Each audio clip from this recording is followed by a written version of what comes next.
Start.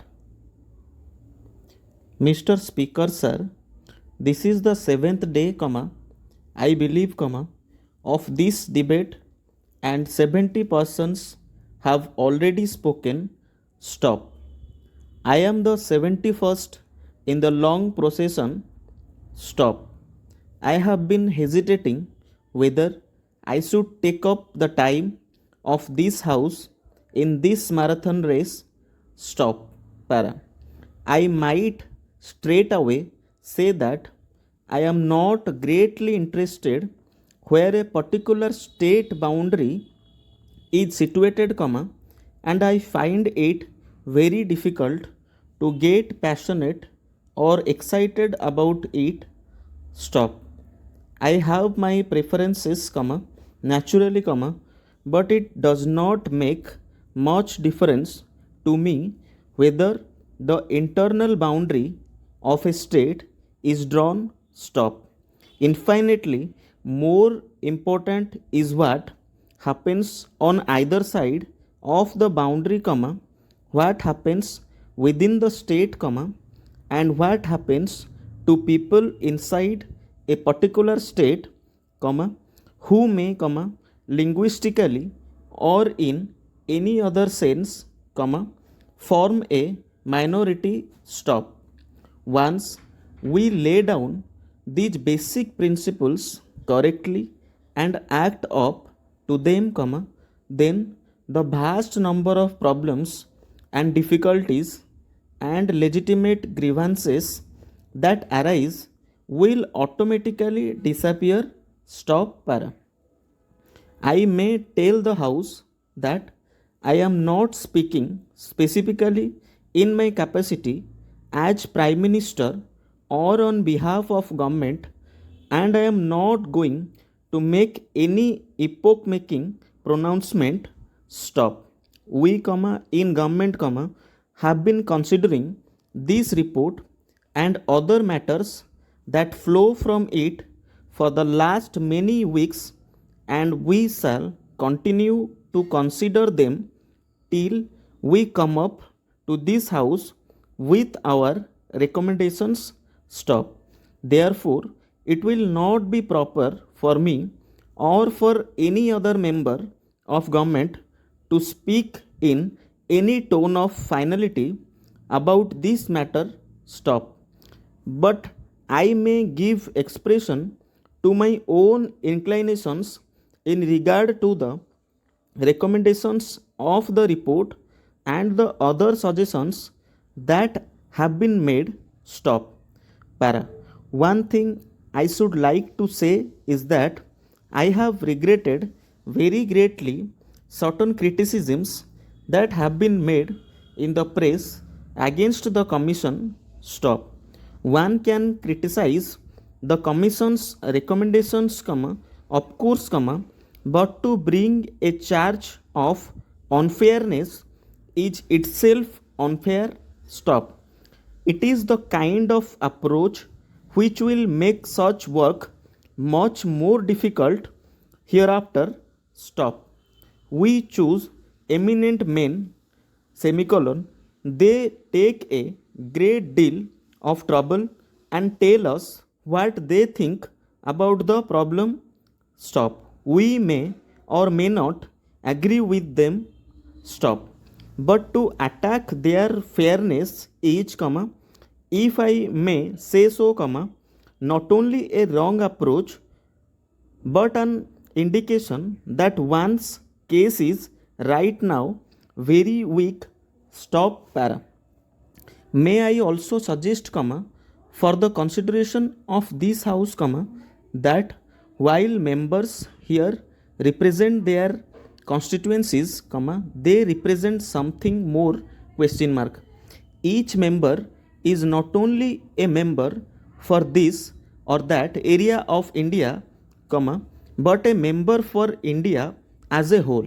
Stop. He represents India, and at not time can he afford to forget this basic fact that India is more than the little corner of India that he represents. Stop. This is more necessary when we have to face certain forces which may be called separatists. Stop. People's attention is being diverted to local poaching, state and provincial problems, and they are forgetting the larger problems of India. Stop. Para. It has been my good fortune and privilege to travel about India a great deal and often to go abroad. Stop. I have had that good fortune perhaps more than most members of this house. Stop. As a result, I am constantly compelled to think in larger terms, not only in a national terms but in international terms. Stop. I see the picture of India in that larger context. Stop. Perhaps, my travel has helped me to see events in the true perspective. Stop. As I travel about India, I feel excited by its moving drama. Stop. There are, of course, many things I do not like, but it is inspiring to see India moving today as if by the dictates of some preordained fate and destiny towards its goal. Stop. I submit to the House that we can see this better if we go abroad and see this country from some distance. Stop. There are many people in the wide world who also are beginning to feel the drama and adventure of what is happening in this. They see how we have got over great problems and great difficulties. Stop. It is true that we have been greater problems ahead, but we are just in the measure in which we have succeeded in the past. Stop. We may argue about the boundary of Bihar or Bengal or Orissa. Stop. We may regard the question as important, but the word important is a relative word. Stop. There may be things which are more important, and we must not lose ourselves in passionate excitement over the boundary of a state. Stop. We must take a total view of India. Stop. We must, by constitution, convention or otherwise, guarantee that a person, whether he lives on this side of the border of a state or the other, will have the fullest rights and opportunities of progress according to his own way. Stop. That is my approach to this matter, but I feel that this larger outlook is sometimes lost sight of. Stop. This should not be done for larger national interest. That does not mean that I dislike language being a very important matter in our administration or education or culture. Stop. I recognize that the language of the people is a vital matter for their development, whether it is education, administration or any other matter. Stop. But there is a distinction between developing the language to the fullest extent, and this passion for building up a wall around a linguistic area and calling it a broader. Stop. I completely accept the statement that people cannot really grow except through their language, but it does not follow that in order to make them and their language grow, a barrier must be erected between them and others. Stop. The various language areas in India represent the development of history, through the edges, stop. But drawing a hard and fast line between two areas, age, I think, carrying it too far, stop.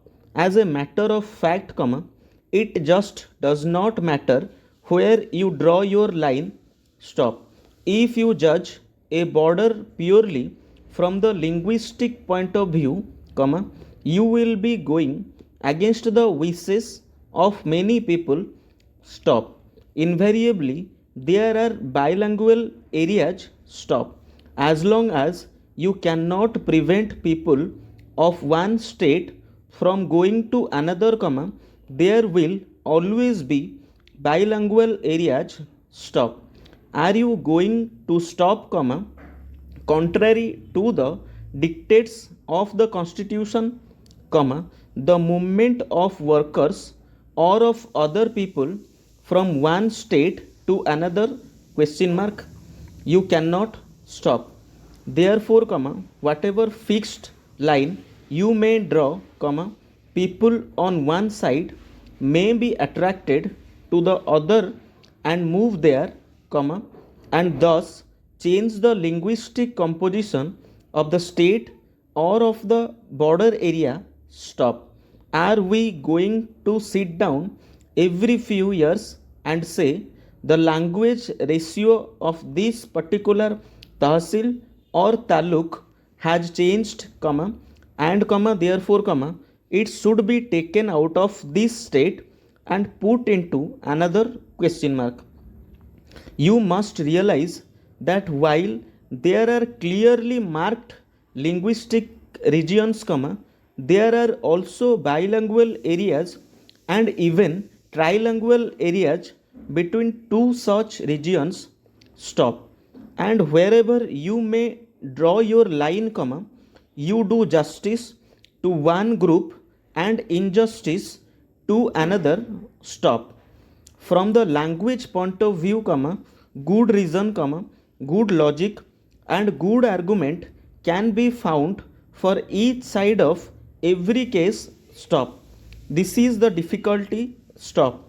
If there was logic only on one side, we could decide easily, but there is logic on both sides and the two logics conflict and the same to be balanced, stop, para. You may balance them and say that one argument is stronger than other, stop. But, generally, if the case of one side appears better, the case of the other side seems pretty good to, stop.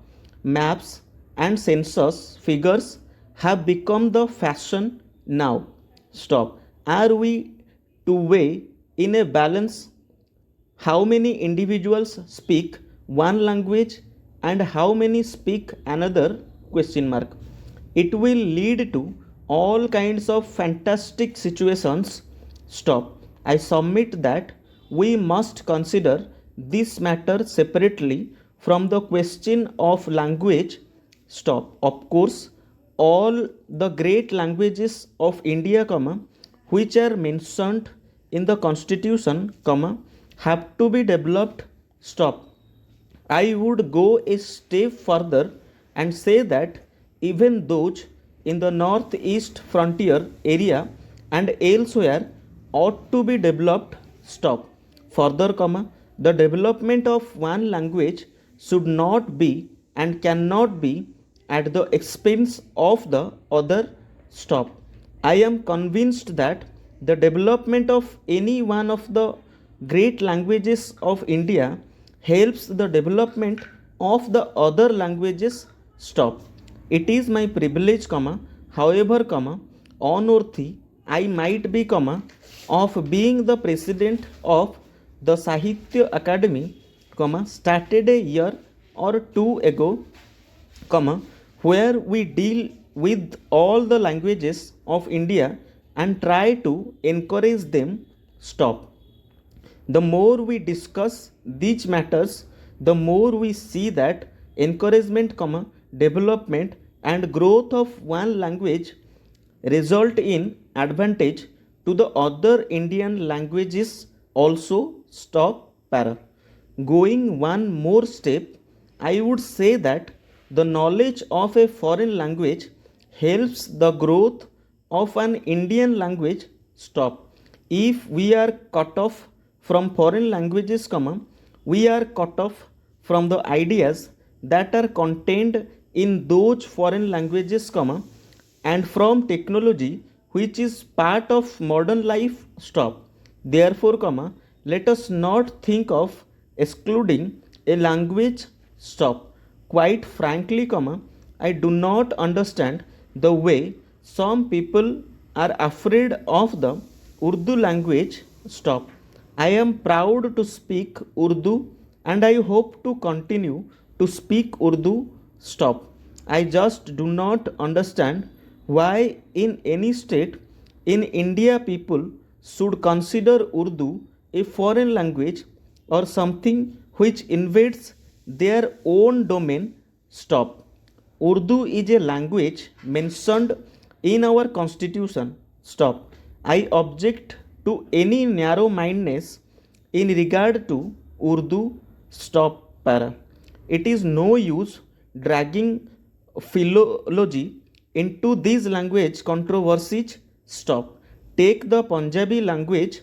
Stop. We have heard learned arguments about the origin of Punjabi and the Gurumukhi script and how far it is connected with Hindi and so on, as if the source was of paramount significance. Stop. What matters is what people do today. Stop. Let scholars go into the past of Gurumukhi and Hindi. Stop.